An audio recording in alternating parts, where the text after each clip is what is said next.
Goeiemôre gemeente. Het is lekker om op zo'n koude wintersoggend eindelijk weer hier op te daag, na die paar warm dae wat ons gehad het. Ons vanoggend het ons 'n verjaarsdag in ons midde vir Martie Hannekom wat vandag verjaar, so ons baie geluk. En dan ook Elmarie Du Plessis wat die 25ste verjaar. En dan ook net vinnige herinnering aan die slaglamveiling wat Dinsdag aand is, 7 uur by Caledon se golfklub. En volgende Sondag is daar nie die oggend 'n erediens nie, maar die aand is ons kerssangdiens hier. En ons gaan lekker saam sing, so julle moet julle stembande opwarm deur die week. Vanoggend is ons op 'n besonderse dag eintlik in die kerkjaar hier by mekaar. Ons sluit vandag 'n lang seisoen wat ons noem Koninkrykstyd af. En hierdie seisoen is gevorm met volharding, met geloofsvorming van groei. En as ons hierdie seisoen afeindig op ons kerkjaar, is dit 'n jaarlange reis deur die lewe en die werk van Jesus. Wie hy was, wie hy is, wat hy gedoen het en wat hy steeds in ons lewens doen. En as ons na die kerkjaar kyk wat vol kleur is, dan besef ons dat ons eintlik op die ou jaar van ons kerkjaar is. Nou nie 31 Desember nie, maar eintlik vandag met wat hulle noem die hoogtepunt van Koninkrykstyd. Want vanoggend is Christus die Koning Sondag. En waar gelowiges reg oor die wêreld oor Jesus praat wat ons ware koning is. En wanneer laas het mens nou eintlik aan 'n koning gedink? Want in 'n wêreld vol verkiesings en leiers en menings klink dit na 'n oorblyfsel van 'n ander era. Maar tog bring die kerkjaar ons juis om na te dink oor Christus wat ons ware koning is. En in vergelyking met die res van die kerkjaar se spesiale eredienste, is dit 'n relatiewe nuwe dag wat in November 1925 begin is. Kort na die Eerste Wêreldoorlog, toe die wêreld geworstel het met onsekerhede, met verdeeldheid en ideologieë wat beloof het om mense te red en veilig te hou, maar dit nie gedoen het nie. En juis in hierdie onstuimige tyd het kerkleiers besluit maar daar moet iets gedoen word. Die kerk moet herinner word dat die ware koning nie regeer met 'n eystervuis nie, maar met deurboorde hande. Want Christus reageer en regeer uit liefde uit, met vrede en waarheid. En selfs ook wanneer die wêreld anders lyk. En daarom vier ons juis vandag hierdie dag, om te onthou wie ons rigting gee, wie ons dra en wie ons vashou. So mag vanoggend se erediens vir jou 'n plek wees waar jy die koning ontmoet, in die woord, in die stilte, in die genade van sy teenwoordigheid. En daarmee groet ek julle vanoggend, genade, barmhartigheid en vrede, van God ons Vader, en Christus, en deur die Heilige Gees wat in ons elkeen woon en werk. Ek wil vra dat die kinders gaan vinnig na vorentoe kom.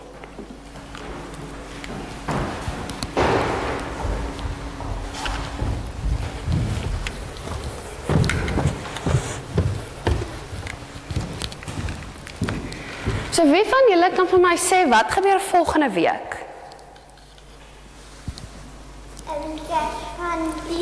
Ja, dis die kerssangdiens. En wat gebeur na die kerssangdiens? As ons dink aan die vakansie in Desember, wat 'n lekker dag is daar, Kersfees. Nee, en voor ons Kersfees kry, tussen vandag en Kersfees, is daar 'n tyd wat ons noem Advent.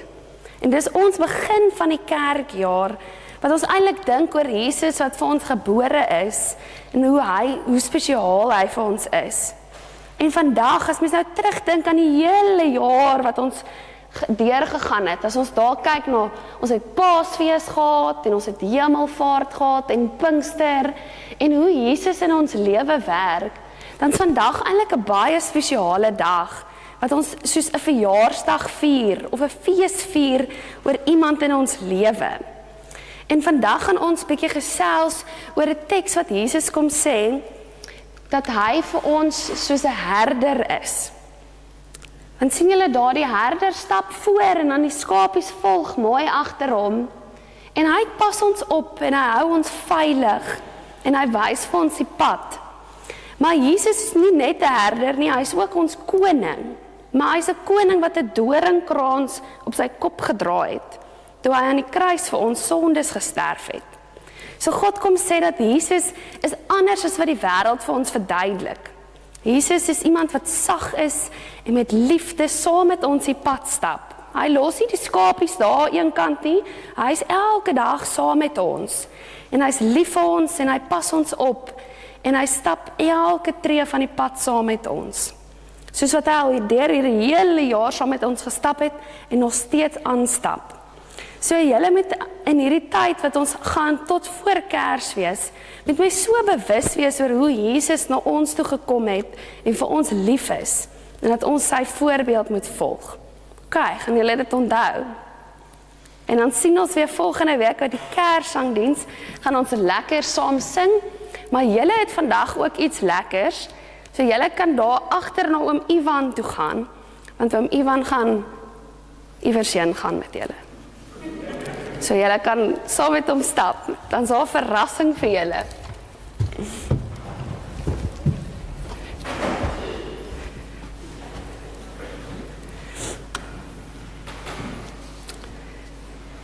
So kom ons staan op en dan loof en prys ons die Here met 3 liedere saam.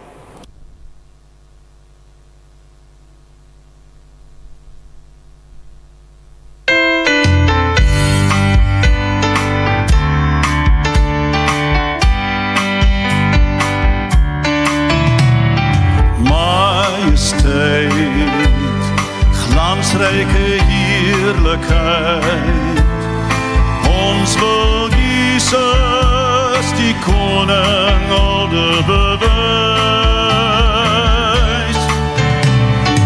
Majesteit, hemelse heerlikheid, van waar ons woon tot by sy troon wil ons ontprys. Kom ons loof, kom ons besing die naam van Jesus. Kom ons loof, kom ons aanbid die Here ons God.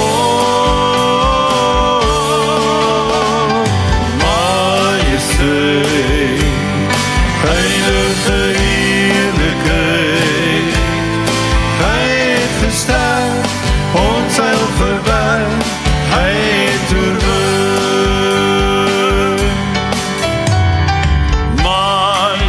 Majesteit, glansryke heerlikheid, ons wil Jesus die koning orde bewys. Majesteit, hemelse heerlikheid, van waar ons woon tot by sy troon wil ons omprys. Kom ons loof, kom ons besing die naam van Jesus. Kom ons loof, kom ons aanbid die Here ons God.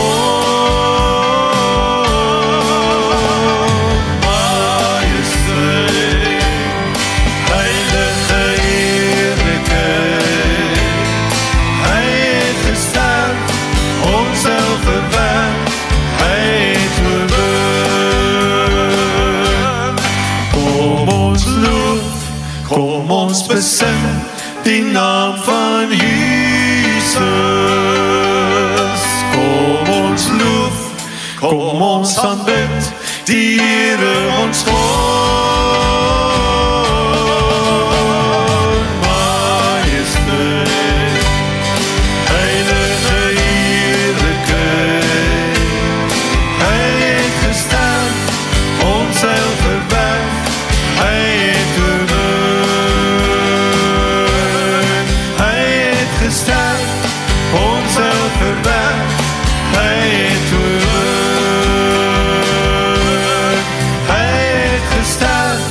ons heil verwerf, hy het oorwin.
Kom ons bid saam. Dierbare Hemelse Vader, dankie dat U ons vanoggend weer in U huis ingeroep het. Dankie dat U hierdie ontmoeting moontlik maak. Here, en ons kom vanoggend stil voor U, bewus van ons behoeftes om U stem te hoor. Here, in 'n wêreld vol stemme en geraas, vol menings en magspelletjies, vra ons dat U deur U woord vanoggend tot ons sal spreek. Maak ons harte oop vir dit wat U vir ons wil sê. Nie net dit wat ons wil hoor nie, maar dit wat ons nodig het om te hoor. Here, waar ons vasgevang is in ons eie denke, bevry ons. Waar ons blind geword het vir U werk, open ons oë. En waar ons dalk doof geword het vir U stem, maak ons ore oop. Stuur U Gees om U woord wat ons gaan lees uit die profeet Jeremia vandag weer lewend te maak. Mag dit nie net ou woorde uit 'n ou boek wees nie, maar U lewende woord wat ons aanraak, ons vorm en rigting gee. Leer ons om te luister met ons wese, ons verstand, ons harte en ons wil. En ons bid dit in die naam van ons koning, ons Here Jesus alleen. Amen. Vandag lees ons uit Jeremia 23. En Jeremia neem ons na 'n oomblik waar die volk se vertroue in hulle leiers heeltemal verval het. Die land is nie net met militêre magte bedreig nie, maar geestelik uitgeput. Die mense wat moes sorg en lei en beskerm, het hulle posisies misbruik. Die konings het hulle eie voordeel gesoek. Die profete sê wat die mense wil hoor en priesters hou hulle vorm, maar verloor die inhoud. Die volk voel onseker, verspreid en hulle wonder waar God in hierdie gebrokenheid is. En juis hier in hierdie middel van tekort van menslike leiers kom God met 'n eenvoudige beeld en 'n wonderlike belofte. So kom ons lees wat God hier deur Jeremia sê. Wee die herders wat die kleinvee van my weiveld ten gronde laat gaan en hulle uitmekaar jaag, is die uitspraak van die Here. Daarom sê ek die Here, die God van Israel, oor die herders wat my volk moet laat wei. Dit is julle wat my kleinvee uitmekaar gejaag en verdryf het. Julle het nie vir hulle verantwoordelikheid aanvaar nie. Kyk, ek gaan julle tot verantwoording roep oor julle bose dade, is die uitspraak van die Here. Maar ek self sal die wat oor is van my kleinvee bymekaar maak uit al die lande waarin ek hulle verdryf het, en ek sal hulle terugbring na hulle weiveld. Dan sal hulle vrugbaar wees en vermeerder, en ek sal herders oor hulle aanstel en die wat hulle laat wei. Hulle sal nie meer bang of verskrik wees of vermis word nie, is die uitspraak van die Here. Kyk, daar kom daar, is die uitspraak van die Here. Wanneer ek vir Dawid 'n regverdige loot sal laat opkom. Hy sal as koning regeer en verstandig optree. Hy sal in die land reg en regverdigheid en geregtigheid handhaaf. In sy dae sal Juda verlos word en Israel sal veilig woon. En dit sal sy naam wees wat hy genoem word. Die Here is ons geregtigheid. Tot sover. Probeer vir 'n oomblik jouself die toneel indink. Dit wat Jeremia voor hom sien. Die mure van Jerusalem het begin verkrummel. Die lug is swaar met stof. Die klanke van 'n lewendige stad van kinders en mense het skielik verdwyn. Mense stap stadig deur die strate wat bekend was, maar niks lyk soos wat dit moet nie. Elke hoek dra die gewig van verlies. Die tempel, die hart van hulle geloof, die simbool van God se teenwoordigheid, die plek waar hulle identiteit geanker was, is geskend verwoes, stil gemaak. Dit is nie net 'n nederlaag nie, dit is 'n geestelike aardbewing. Want alles wat vasgelyk het, bewe. Alles wat seker was, het geskuif. En die vraag wat in die stof hang is nie, hoekom het hierdie gebeur nie, maar waar is God nou? En dis 'n vraag wat elke katastrofe meebring. Die vraag wat elke bouval weer klink. En presies hier, in hierdie ruimte van verlies en twyfel, moet Jeremia praat. En Jeremia is nie net 'n buitestander buite hierdie pyn nie. Hy is nie net 'n kommentator wat van 'n afstand af verslag gee oor wat gebeur het nie. Hy is binne in dit, besmet met die stof en vasgevang in die verwarring. Hy huil nie net oor 'n stad nie, maar oor die mense, hulle stories. En hy begrawe nie sy eie vrae of ontsteltenis agter 'n professionele afstand nie. Hy staan tussen die rommel, saam met die volk, en hy dra ook hierdie pyn van onsekerheid. Hy worstel met dieselfde vrae. En tog in hierdie landskap van verlies klink 'n stem wat nie net klanke van verval is nie. 'n Stem wat nie saamval met die noodkrete nie, maar hulle tegemoet kom. Dis die stem wat van God wat sê, ek self sal julle bymekaar maak. Ek self sal 'n koning stuur wat reg sal doen. Christus, die koning Sondag, begin nie op 'n triomfantelike beeld nie. Dit begin hier in 'n stad wat in mekaar gesak het. In 'n volk wat nie meer rigting het nie, 'n profeet wat sukkel om hoop en verlies bymekaar te bring. En dis juis hier waar God die duidelikste kom getuig. Want die wêreld se verbrokkeling bepaal nie die einde van die verhaal nie. Jeremia begin met harde en eerlike woorde, wee die herders, sê die Here. Dis nie 'n oppervlakkige veroordeling nie, maar 'n diep, pynlike konfrontasie met leierskap wat gefaal het. En God spreek hier die herders aan, die konings en die priesters en die leiers, wat met mag aangestel is, maar nie met die hart van 'n herder geleef het nie. En hierdie beskuldiging is nie net polities nie, maar diep teologies. Want die beeld van 'n herder is diep ingebed in die geskiedenis van Israel. Hulle verstaan van leierskap. Dit het teruggegaan na Moses wat die volk deur die woestyn lei. Van Dawid wat tussen die skaapkrale af opgeroep is om 'n koning te word. 'n Herder was nie iemand met gesag nie, maar dis iemand wat wakker gebly het wanneer die kudde slaap, wat op soek is na die verdwaalde, wat sy eie gemak opoffer vir die welstand van die skaap.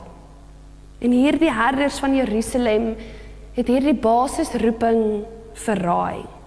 Hulle het hulle eie rykdom opgebou, hulle eie posisies eerder beskerm. Onder hulle hand het die volk gelei en ondergegaan. En die spraak van God hier is skerp en hy sê dit is julle wat my klein vee uitmekaar gejaag en verdryf het. Julle het nie vir hulle verantwoordelikheid aanvaar nie.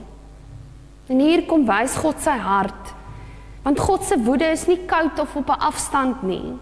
Dis nie 'n koue toorn van 'n despoot wat sy reëls oortree sien nie. Dis die woede van 'n vader wat sien hoe sy kinders mishandel word. Dis die pyn van 'n herder wat sien hoe sy kudde rondgeslinger word deur mense wat veronderstel was om hulle te beskerm. Hy kyk nie onverskillig na die gebrokenheid van sy mense nie. Inteendeel, wanneer menslike leiers misluk, staan God op. Wanneer herders nie versorg nie, neem God self daardie rol. Dis 'n beweging van oordeel na herstel, van veroordeling na verlossing. Want die herders het verdryf, maar God sal weer bymekaar maak. Die leiers het nie gebou nie, maar God sal. Hulle het die volk kwesbaar gemaak, maar God sal sorg dat hulle veilig woon. En daar's 'n kontras wat duidelik spreek. Die menslike versuim teenoor goddelike inisiatief. Menslike vernietiging teenoor goddelike herskepping. In die teks kom leer ons iets fundamenteels van God se karakter. Hy laat nie mense los wanneer hulle kwesbaar is nie. Hy is nie 'n God wat net in voorspoed praat en dan stil bly as die krisis kom nie. Hy is 'n God wat tussen die pyn, tussen die rommel en die bouvalle deurstap en sy mense kom aanraak. Hy is nie 'n God wat wegkyk wanneer sy skepping kreun nie. Hy beweeg in en hy raak betrokke. Hy wat self 'n herder word wanneer die herders misluk. En hierdie beeld van God as herder wat versamel, hervorm en nuwe lewe bring, loop soos 'n goue draad deur die hele skrif. Van vroeër, maar ook van Psalm 23, se troostelike versekering van die Here wat my herder is, tot Esegiel se uitgebreide profesie waar God beloof om self sy kudde te soek en te red, tot Jesus se selfidentifikasie as die goeie herder, wat sy lewe vir die skape kom aflê, tot in Openbaring se finale visioen waar die lam self die skape na lewende waters lei. Die herstel wat God hier beloof is nie net 'n politieke herstelling nie. Dis 'n diepe geestelike herskeppingswerk. En dit bring ons na 'n groot belofte wat vers 5 vir ons inhou. Kyk, daar kom daar, verkondig die Here.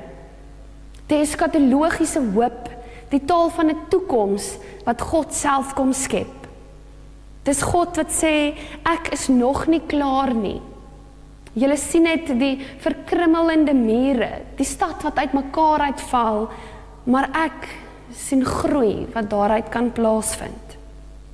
En dan die belofte wat God maak en hy sê, ek sal 'n regverdige spruit uit Dawid se geslag laat opkom.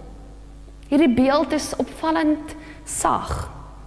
Veral as jy dit kontrasteer met die gewelddadige beelde van veroweraars en die tipies dat die ou nabye ooste plaasgevind het. In plaas van 'n koning wat soos 'n storm die landskap betree, kry ons 'n beeld van 'n loot wat spruit uit 'n ou stomp. Wanneer 'n boom afgekap word, lyk dit asof 'n storie verby is. Die stomp bly 'n monument van wat was. Maar dan soms maande later, selfs jare later, begin 'n klein groen loot deurbreek. En hy breek nie deur die aarde met geweld nie. Hy groei stadig, onopsigtelik, maar onstuitbaar. En so werk God rustig, vol geduld voort. Dit herinner ons dat God se herstel dikwels subtiel begin, maar dat dit aanhou en dat dit nooit gestop kan word nie. En Jeremia kom sê dat hierdie spruit 'n koning sal wees. Nie 'n koning soos wat die wêreld ken nie, nie een wat mure bou en soldate bymekaar maak nie. Nie een wat met geweld herstel nie, maar 'n koning wat wysheid, goddelike wysheid sal hê, wat reg en geregtigheid sal laat skied. Vir almal, nie net die rykes nie, nie net die soldate nie, maar vir elke liewe mens. En hierdie belofte gaan ook verder, want onder hierdie koning se regering sal Juda verlos word, sal Israel weer veilig woon. Dis nie net 'n belofte van fisiese veiligheid nou nie. Dit sluit alles in. Dis 'n belofte van heelheid, van welstand, van harmonie tussen God en mens, tussen mens en medemens, tussen die mens en die skepping. Dis 'n vrede wat die wêreld nie kan maak nie. Dis 'n veiligheid wat nie op mure gebou kan word nie, maar slegs op die regverdige God. op sy gekose koning. En hierdie koning se naam sal wees, die Here is ons geregtigheid. En hierdie naam verklaar vir ons wie God is, maar ook wie ons in sy hand is. Dit is 'n verklaring van ons identiteit. In die Nuwe Testament verstaan hierdie profesie op 'n diep manier. Paulus sê in sy eerste brief aan Korintiërs, maar deur hom is julle in Christus, wat vir ons geword het, wysheid uit God en geregtigheid en heiligmaking en verlossing. Want Jesus is nie iemand wat ons geregtigheid bring nie, hy word dit self. Hy is die wysheid wat ons ontbreek, die heiligmaking wat ons nodig het en die verlossing waarna ons smag. En in sy tweede brief sê Paulus, want hy het hom, wat geen sonde geken het nie, sonde gemaak vir ons. Daar het 'n ruiltransaksie gebeur. Hy neem ons sonde, sodat ons sy geregtigheid kan ontvang. Hy dra ons skuld, sodat ons sy vryspraak kan erf. En hy sterf, sodat ons sy lewe kan leef. In Jesus sien ons in vlees en bloed hierdie beeld. Die spruit wat uit die stom van Dawid uitgroei. 'n koning wat sy heerskappy nie op trone bou nie, maar op kruise. Hy loop nie oor mense om mag te behou nie, hy buig neer om mense te dien. Hy heers deur sy wonde, deur te red, want sy kroon is van dorings, sy troon 'n kruis. En tog, juist daarom is hy die koning wat die wêreld kom verlos.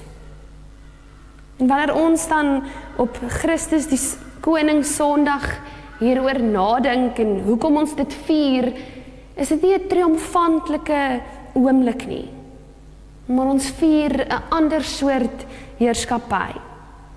Want Jesus is koning nie omdat hy mag behep was nie, maar omdat hy mag neergelê het. En hierdie heerskappy verander alles. Nie net eendag in die hemel nie, maar hier, nou, in ons lewens. Want hierdie koningskap het reeds begin. Nie eers eendag nie, maar nou. Dit begin waar ons kies om in sy ritme te leef. Wanneer jy begin dink en leef vanuit sy liefde. Jy leer om anders te kyk deur sy oë, om mense raak te sien as skepings van God. Mense vir wie Jesus ook gesterf het. En die Christelike lewe is nie net vir ons 'n morele kode om te volg nie.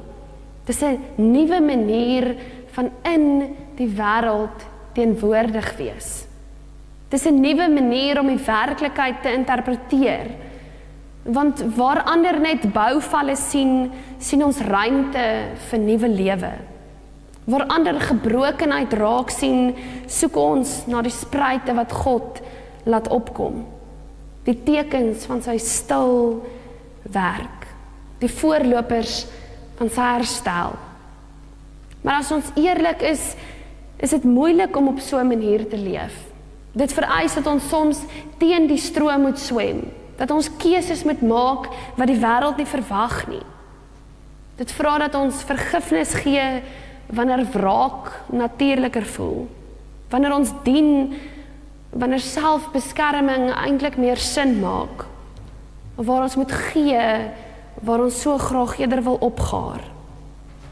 En tog, Jesus se koningskap word juis sigbaar wanneer mense in sy ritme leef. Wanneer sy liefde uitvloei in onverwagse oomblikke van sagtheid. Wanneer sy vrede in ons woorde opduik. Wanneer sy geregtigheid 'n ander se las lig, selfs wanneer niemand kyk nie. Want die koninkryk kom nie in groot vertoon nie. Dit kom in stil oomblikke van gehoorsaamheid. In klein dade van liefde, in die keuse om vandag 'n bietjie meer soos Jesus te wees. En Jeremia se profesie het tog laaf van vervulling, want 'n deel van wat hy sê het waar geword. Die mense het teruggekeer uit ballingskap, die volk is na Jerusalem terug en die tempel is herbou. Maar dit was 'n voorafskaduwing, nie die volle prentjie van die koninkryk nie. Die volle vervulling kom in Christus, die spruit, die herder koning. En met Jesus se geboorte begin hierdie koningskap deurbreek. In sy bediening word dit sigbaar, in die kruis word gevestig, in sy opstanding word dit bevestig. Want wanneer die dood self moet buig voor die koning van die lewe, en in sy gees word versprei deur die hele aarde, wanneer gewone mense begin leef met buitengewone krag. So vandag leef ons in 'n spanning van die reeds en die nog nie. Want Jesus regeer reeds, maar die wêreld is nog nie heel nie. Die koninkryk groei, stil, soms onopsigtelik, maar omkeerbaar. Dit is soos suurdeeg wat begin werk, soos die mosterdsaad wat van die kleinste saadjie tot 'n groot boom groei. En die wêreld soek tekens van God se werk in groot gebeure, in wonders, in dramatiese omkere. Maar God kom en wys eenvoudige dinge. Wanneer 'n mens homself oorgee aan God se liefde en hy begin verander. Wanneer 'n stukkie lig deur die donker breek, 'n woord van hoop, iemand se teenwoordigheid wat sê jy is nie alleen nie. En dis hoe God die wêreld verander. Nie deur chaos met chaos te beantwoord nie, maar deur die sagtheid, vaste groei van sy koninkryk. Nie deur mag nie, maar deur genade.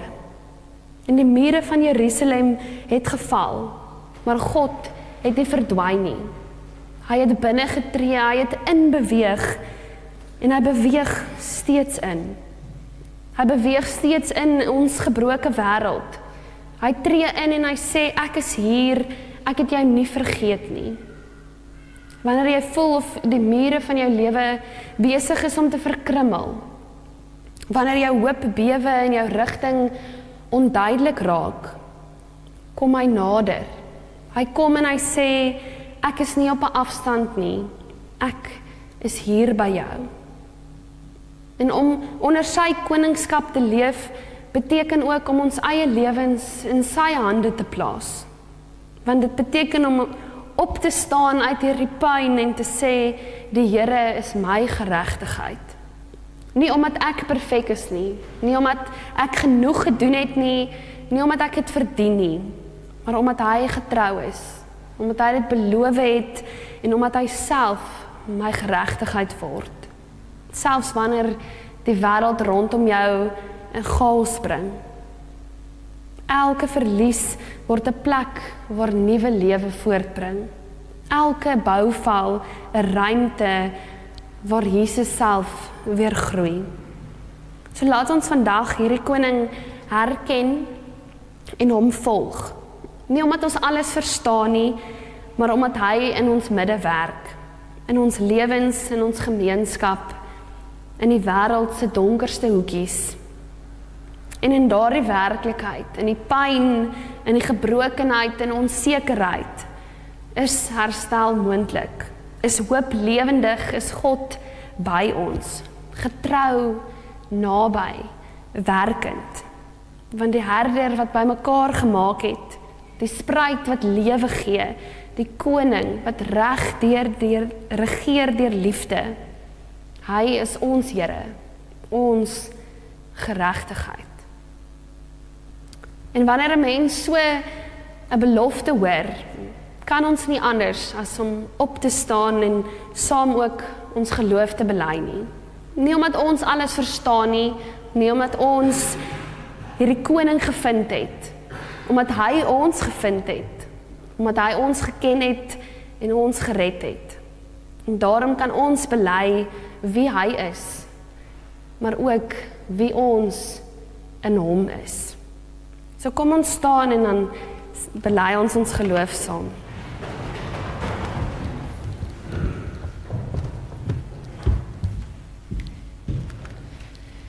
Ek glo in God, die Vader, die Almagtige, die Skepper.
Kom ons bid saam. Dierbare Hemelse Vader, U woord het vandag tussen ons kom staan, soos lig wat stadig in die donker groei. U is die herder wat deur die pyn van ons lewens instap en ons optel. Die koning wat nie van bo af regeer nie, maar vanuit die diepte van liefde. U is die spruit wat deur die hout breek, stil, sag en onkeerbaar. Here, dankie dat U ons herinner dat selfs wanneer mure val, U steeds daar is. En ons het pas ook saam ons geloof bely, nie omdat ons sin maak van die wêreld nie, maar omdat U ons eerste lief gehad het, omdat U U lewe vir ons kom gee het. Laat hierdie belydenis, Here, wortel skiet in hoe ons dink, praat en leef. Laat dit die ritme word wanneer ons beweeg, sodat ons in U voetspore kan leef. En wanneer ons hierdie week instap, Here, kom wees vir ons 'n herder en fluister, dit is die pad. Die koning wat ons rug reguit maak en ons laat staan in U waarheid. Maak ons oë oop vir klein tekens van U koninkryk. Maak ons hande lig en ons voete gewillig, ons harte ontvanklik, sodat iemand dalk deur ons kan beleef dat Jesus werklik teenwoordig is. Here, hou ons naby aan U hart, laat U lig vir ons deurbreek, U vrede deur ons beweeg en U vreugde oor ons spoel so sagte reën wat ons vanoggend ook kan ervaar.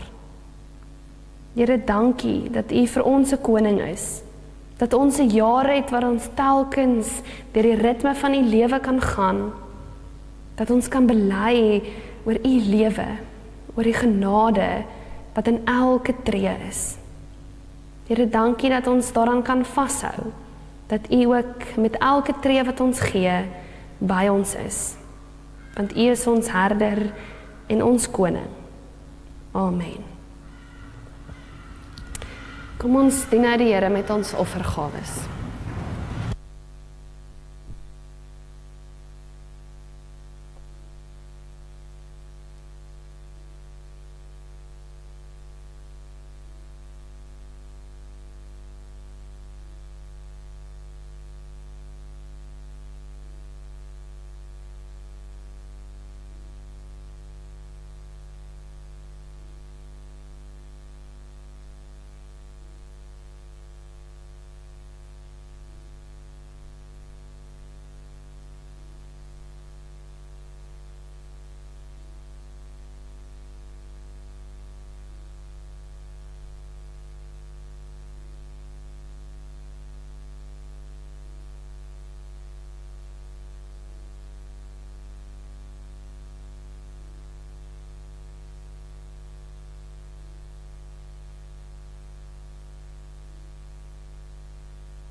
Ons sluit af met 'n lied wat die hart van vandag se boodskap vasvang.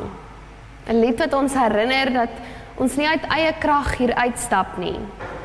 So laat hierdie lied vir jou 'n anker wees en jou asem wees vir hierdie week. Dit is 'n lied met die naam Die Here is my herder. En as hy effens onbekend is, ons gaan die eerste vers 'n paar keer sing. So luister na die eerste een en dan sing saam as jy die ritme volg. So kom ons staan op en dan sing ons saam.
Ontvang dan nou die seën van die Here.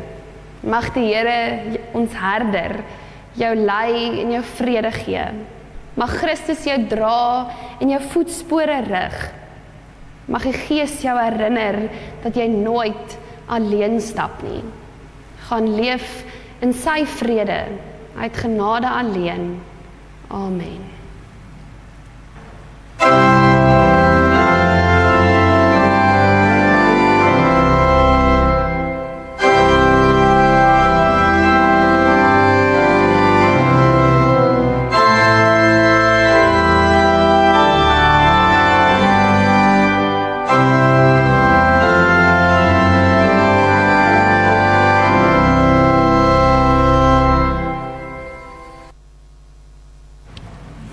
Baie dankie, sien julle volgende week 6:30.